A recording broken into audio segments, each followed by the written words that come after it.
दावत media YouTube channel, मोहब्बत का पैगाम, इंसानियत के नाम। अजीज़ान मोहतरम, आज हमारी ये हालत हो गई है कि हम हिंदुआना रस्म व रिवाज पे चल रहे हैं मगर कुरान पर अमल नहीं कर रहे। रिवाज ये है कि बेटियों को जहेज़ में सामान दे देते हैं और मीरास में उनका हिस्सा खा जाते हैं। अगर कोई शख्स अपनी बेटी को जहेज़ में दुनिया भर के अशिया दे डाले फिर भी वो बेटी मीरास में हक़दार होती है। इस्लाम में माल के तक़सीम का तरीक़ा बतलाया गया है, हर एक के हिस्सों को कुरान और हदीस में मुतय्यन किया गया है। आइए इस्लाम के निज़ाम मीरास को समझें ताकि हम अपने माल को शरई तौर पर तक़सीम कर सकें। मैं दावत मुकालमा दे रहा हूँ मोहम्मद सिद्दीक़ अमरावती, मोहम्मद एहतशाम और उनके साथियों को कि तशरीफ़ लाए और मीरास की अहमियत व ज़रूरत पर मुकालमा पेश करें। अस्सलामु अलैकुम वरहमतुल्लाहि वबरकातुहू। वालेकुम अस्सलाम वरहमतुल्लाहि वबरकातुहू। अरे भाई, सुना है कि आप कुछ मशगूल हैं। जी हाँ, मेरी दोस्त का मीरास का मसला बहुत संगीन है जिसकी बिना पर मैं बहुत परेशान हूँ। कभी अदालत में जाना पड़ता है तो कभी वकील से मदद लेनी पड़ती है। इन्ना लिल्लाहि व इन्ना इलैहि राजिऊन। अरे भाई, इसमें परेशान होने की क्या बात है? ये काम तो हमारे मज़हब इस्लाम में बहुत आसान है। किसी मुफ्ती साहब से मसला पूछ लीजिए। आप इजाज़त दे तो मैं आपको अपने दारुल इफ्ता का इमरजेंसी नंबर देता हूँ, जहाँ से आप मसला मालूम कर लीजिए। नहीं नहीं, वो लोग इस बात को नहीं मानते, इसलिए कि बहनों को तो उनके वालिद ने 5-5 लाख रुपए का जहेज दिया था। इतना तो भाई को भी नहीं मिलता और छोटे बच्चों पर तो हम खर्च ही करते रहते हैं, फिर उनको हिस्सा देने की क्या ज़रूरत है? अरे भाई कासिम, मैं तो आपको बड़ा अक्लमंद समझता था। ये तो मुझे आज मालूम हुआ कि आप भी उन्हीं जैसे हो जो पूरी दुनिया में औरत के बारे में मुसावात और बराबरी का नारा लगाते हैं, लेकिन उनके काम देखो तो शैतान भी शर्मा जाए। ये एक बेचारी कमज़ोर औरत को अपने हक से महरूम करते हैं। क्या ये इंसाफ है? अस्सलामु अलैकुम वरहमतुल्लाहि वबरकातुहू। वालेकुम अस्सलाम वरहमतुल्लाहि वबरकातुहू। अरे भाई ज़ैद, मैं आप लोगों की बातें बगौर सुन रहा था। आजकल हकीकत में औरत पर हर तरह से जुल्म हो रहा है। मुझे भी ख्याल आया कि मैं भी औरत के बारे में 2-4 बातें अर्ज़ करूं। सुनिए, आज जदीद तहज़ीब के दिलदादा जिन्होंने पूरी दुनिया की इस्लाह का ठेका ले रखा है और ख़ुद ही नाकामियों के दलदल में धंसे जा रहे हैं, बिलखुसूस उन्होंने मिराज के मसले में औरत के साथ जो जुल्म ज़्यादती का मामला किया। आखिर क्यों औरत को मिराज से महरूम किया जाता है? अरे वो संगदिल भाई, कल तक तो बहन बहन कर रहा था, आज तो वो बहन का दुश्मन बनकर क्यों बहन को मिराज से महरूम करता है? कि यही हमदर्दी और मुसावात है? क्या इसी का नाम मुज़ालिमुन इंसाफ रखा? अरे जिस तरह से औरत को मिराज से हिस्सा मिलता है, इसी तरह छोटे बच्चों को भी मिलता है। अरे भाई, आप कैसी बातें करते हैं? हमने औरत को कहाँ महरूम किया, बल्कि हमने उसको 5-5 लाख रुपए का जहेज दिया था। इतना तो भाई को भी नहीं मिलता और आप कहते हैं कि हमने औरत को महरूम कर दिया, बल्कि हमने उसको जहेज उसके हिस्से से भी ज़्यादा दिया है। अरे भाई कासिम, आप तो अजीब बेवकूफ़ों जैसी बातें करते हैं। आपने तो ऐसा किया जैसा कि किसी तंदुरुस्त आदमी को दवा खिला दी, लेकिन जब वो बीमार हुआ तो उस वक्त आप कहे कि अब उसको दवा की क्या ज़रूरत है, बीमार होने से पहले तो खाली थी। क्या यह अक्लमंदी की बात है?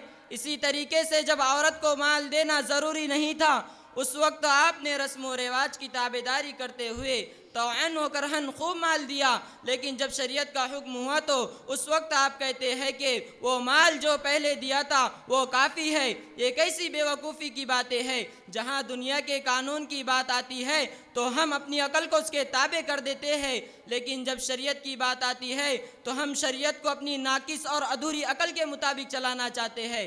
मैं इस सिलसिले में अपने साथी अरशद से अर्ज़ करता हूँ कि वो आप हज़रात के सामने जहेज़ की हकीकत को वाज़े फरमाएँ। आइए अरशद भाई, आइए। अस्सलामु अलैकुम वरहमतुल्लाहि वबरकातुहू। वालेकुम अस्सलाम वरहमतुल्लाहि वबरकातुहू। अरे भाई कासिम, सिर्फ जहेज को लेकर बेचारी औरत को इतना क्यों परेशान किया जाता है?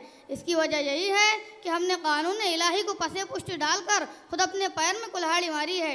इसी वजह से हम पर खुदा का कहर बरसता है, परेशानी आती है, सुकून ख़त्म हो जाता है और घर के घर उजड़ जाते हैं। लिहाजा आज हमने भी 2 पैसे के जहेज के चक्कर में आकर कानून इलाही की मुखालिफत की। जिस कानून ने औरत को हिस्सा दिलवाया था उसको छोड़कर गैरों के रस्म के मुताबिक लड़की के आंसू पोंछने के लिए जहेज के नाम पर बहुत सारा माल देकर खुद को परेशान किया। फिर इसी वजह से औरतों को मीरास से महरूम करके खुदा से बगावत की। यही वजह है कि तबाही आ रही है और लड़की भी माशरे में बोझ बनती जा रही है। और जब तक हम जहेज की रस्म को ख़त्म करके मीरास को शुरू नहीं करेंगे उस वक्त तक हमारी परेशानियां बढ़ती ही जाएंगी। अरे भाई अरशद, आप लोगों की बातें सुनकर ऐसा लगता है कि बेचारी औरत हमारे माशरे में ऐसी ही है जैसे 32 दांतों के दरमियान ज़बान, कि उसको हर तरफ से दबाया जाता है। अब क्या आप मुझे औरत के हक़ को कुरान व हदीस से साबित करके बता सकते हैं? अरे भाई कासिम, आज मैं अल्हम्दुलिल्लाह इन तमाम बातों को कुरान व हदीस की रोशनी में साबित करूंगा। चूँकि आज हमारे मदरसे जामिया इस्लामिया दारुल उलूम सोनोरी में सालाना इजलास आम होने जा रहा है। इसमें उलमाए किराम का एक वफ्द आ रहा है। हम आपके इस मसले को उनके सामने पेश करेंगे जिससे आपको इंशाअल्लाह ताला ज़रूर इत्मीनान हो जाएगा। अस्सलामु अलैकुम व रहमतुल्लाहि व बरकातुहू। वालेकुम अस्सलाम व रहमतुल्लाहि व बरकातुहू। आप लोग खैरियत से? जी अल्हम्दुलिल्लाह बखैर आफियत है। ये मौलाना अब्दुल हादी साहब है जो बड़े मशहूर इस्लामी स्कॉलर है, और ये मौलाना मुस्तकीम साहब है जो एक बड़े इदारे के उस्ताद हदीस है, और ये मौलाना हिदायतुल्लाह साहब है जो मदरसे में उस्ताद फ़िक़्ह है, और ये मुफ्ती अब्दुल शाफी साहब है जो हमारे दारुल इफ्ता के ज़िम्मेदार है। जी मौलाना अब्दुल हादी साहब ये हमारे दोस्त हैं जिनसे मिरास से मुतालिक गुफ्तगू हो रही थी। काफ़ी देर से हम लोगों ने समझाया है, अल्हम्दुलिल्लाह काफ़ी हद तक समझ गए हैं। आप हजरात चूँकि इस सिलसिले में काफ़ी मालूमात रखते हैं, लिहाजा कुरान और हदीस की रोशनी में इनको समझाइए। देखिए हजरात, बात ऐसी है कि मज़हब सारी दुनिया में यतीम बच्चों और औरतों पर तरह तरह से जुल्म किया जाता था। अव्वलन तो उनका हक़ मानने के लिए कोई तैयार नहीं था, और अगर मान भी लेता तो फिर उसको वसूल करना भी बड़ा मुश्किल था। मज़हब इस्लाम ने इन कमज़ोरों को हक़ भी दिलवाया और इनके हुकूक़ की हिफाजत का इंतज़ाम भी किया। नबी करीम सल्लल्लाहु अलैहि वसल्लम के ज़माने मुबारक में एक वाक़या पेश आया कि हज़रत औस बिन साबित रज़ी अल्लाह तआला अन्हु का इंतकाल हो गया। उनकी 2 लड़कियाँ, एक नाबालिग छोटा लड़का और एक बीवी वारिस थी। मगर अरब के रस्म व रिवाज के मुताबिक वो लोग औरतों को बिल्कुल मीरास का हकदार नहीं समझते थे, चाहे बालिग हो या नाबालिग हो। इसी वजह से बीवी और लड़कियों को भी कुछ न दिया और छोटे लड़के को नाबालिग होने की वजह से महरूम कर दिया गया। लिहाजा चचा के 2 लड़कों ने सारे माल पर कब्ज़ा कर लिया। आखिरकार औस बिन साबित रज़ी अल्लाह अन्हु की बीवी ने नबी करीम सल्लल्लाहु अलैहि वसल्लम से शिकायत की। इस वक्त तक मीरास के मुतालिक कोई हुक्म नाजिल नहीं हुआ था, इसलिए नबी करीम सल्लल्लाहु अलैहि वसल्लम ने फ़ौरन कोई जवाब नहीं दिया। लेकिन नबी करीम सल्लल्लाहु अलैहि वसल्लम को इत्मीनान था कि वही इलाही के ज़रिए से इस ज़ालिमाना कानून को ज़रूर बदला जाएगा। चुनांचे उसी वक्त आयत करीमा नाजिल हुई, लिर्रिजालि नसीबुम मिम्मा तरकल वालिदानि वल अक़रबून वलिन्निसाइ नसीबुम मिम्मा तरकल वालिदानि वल अक़रबून मिम्मा क़ल्ल मिन्हु औ कसुर नसीबम मफ़रूदा। यानी मर्दों के लिए भी इस माल में हिस्सा है जो वालिदैन और करीब तरीन रिश्तेदारों ने छोड़ा हो, और औरतों के लिए भी इस माल में हिस्सा है जो वालिदैन और करीब तरीन रिश्तेदारों ने छोड़ा हो, चाहे वो तरका थोड़ा हो या ज़्यादा हो। ये हिस्से अल्लाह तबारक व तआला की तरफ से मुकर्रर है। फिर उसके बाद एक दूसरी आयत नाजिल हुई जिसमें हिस्सों की तकसीम की तफसील बयान फरमाई। लिहाजा इस क़िस्से और इसके हुक्म शरई से मालूम हुआ कि वारिसों के हिस्से मुतय्यन हैं। इसमें किसी को कुछ भी अपनी तरफ से कमी ज़्यादती करने की बिल्कुल इजाज़त नहीं है। इसी को कुरान करीम ने नसीबम मफरूदा फरमाया है, यानी ये हिस्से अल्लाह तबारक व तआला की तरफ से मुकर्रर किए गए हैं। इससे एक मसला ये भी मालूम हुआ कि मीरास से जो हिस्से वरसा को मिलते हैं वो जबरी है, उसमें वरसा का कबूल करना और राज़ी होना शर्त नहीं है, हर हाल में वो उसके मालिक होंगे। लिहाजा मैं अपने साथी मौलाना मुस्तकीम साहब से अर्ज़ करता हूँ कि वह आपके सामने आज के दौर में मीरास देने की अहमियत के मुतालिक तफसील बयान फरमाए। आइए मौलाना साहब। शुक्रिया मोहतरम, आपने मुझे कहने का मौका दिया। मेरे भाइयों, आज ज़रूरत इस बात की है, जिस तरह पूरी उम्मत मुस्लिमा में ये बिगाड़ आ चुका है कि लड़कियों को मीरास से महरूम कर दिया जाता है, तो हमें इस मसले को कुरान व हदीस की रोशनी में समझने की कोशिश करनी चाहिए। एक हदीस में आया है, अन अबी हुरैरा रज़ियल्लाहु अन्हु क़ाल क़ाल रसूलुल्लाह सल्लल्लाहु अलैहि वसल्लम मन तमस्सक बिसुन्नती इंद फसादी उम्मती फलहु अज्रु मियति शहीदिन। यानी आप सल्लल्लाहु अलैहि वसल्लम ने फरमाया, जिसने मेरी सुन्नत को फितने और फसाद के ज़माने में मजबूती से पकड़े रखा उसके लिए 100 शहीदों का सवाब है। ये तो सुन्नत को मजबूती से पकड़ने का सवाब है, मगर आज तो हमने अल्लाह ताला और उसके रसूल सल्लल्लाहु अलैहि वसल्लम के मुकर्रर करदा फ़राइज़ को छोड़ रखा है। आज तकरीबन पूरी ही कौम इस मर्ज़ का शिकार हो चुकी है। इल्ला माशाअल्लाह कुछ ही लोग ऐसे होंगे जो इस मर्ज़ से बचे हुए हैं। अगर हमने इस फ़र्ज़ को ज़िंदा कर दिया तो इसका कितना बड़ा सवाब होगा, इसको तो अल्लाह ताला ही जानते हैं।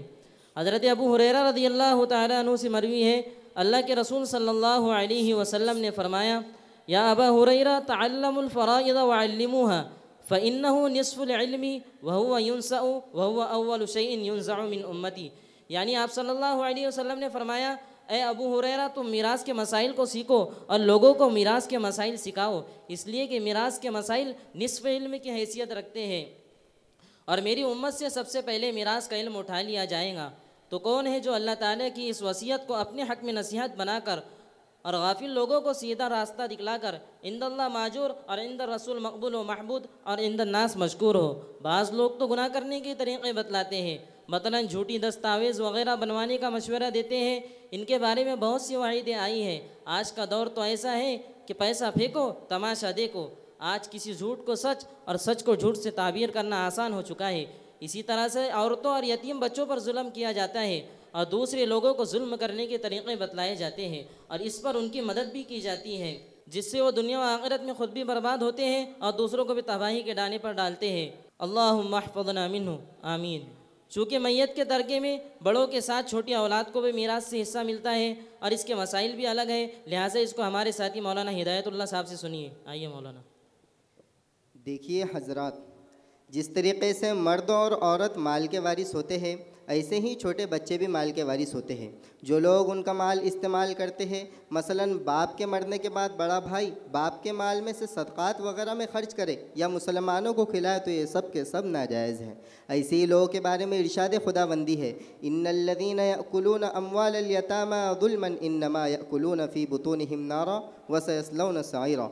जो लोग यतीमों का माल नाहक तरीके पर खाते हैं तो वो अपने पेटों में आग भरते हैं और वह अनकरीब आग यानी जहन्नम में दाखिल होंगे। इससे मालूम हुआ कि यतीमों का माल जो नाहक तरीके पर खाया जाए वह हकीकत में आग है, अगरचे उस वक्त महसूस ना हो, पता ना चले, मगर हकीकत में वो आग है। इसीलिए नबी अलैहिस्सलातु वस्सलाम ने इस मामले में साफ साफ हिदायत फरमाई है कि हज़रत अबू हुरैरा रज़ियल्लाहु ताला अन्हु फरमाते हैं कि नबी करीम सल्लल्लाहु अलैहि वसल्लम ने इरशाद फरमाया, उहर्रिजु माल ज़ाइफ़ैनिल मरअत वल यतीम, कि मैं तुमको ख़ास तौर पर दो कमज़ोरों यानी औरत और छोटे बच्चों के माल से बचने की ताकीद करता हूँ। लिहाजा जिस किसी आदमी का इंतकाल हो जाए तो उसके माल के हर हिस्से में वारिसों का हक़ साबित हो जाता है, चाहे वारिसीन बच्चे ही क्यों ना हो। लिहाजा मैयत के दूसरे रिश्तेदारों को तरका तकसीम करने से पहले किसी भी जगह सदक़ात वगैरह में ख़र्च करना सही नहीं है।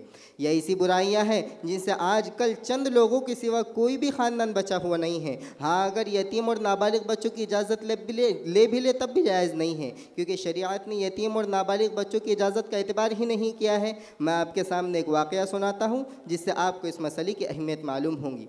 एक बुज़ुर्ग एक मुसलमान की आयादत यानी मिजाज पुरसी के लिए तशरीफ़ ले गए। थोड़ी देर उस बीमार के पास बैठे कि अचानक उसका इंतकाल हो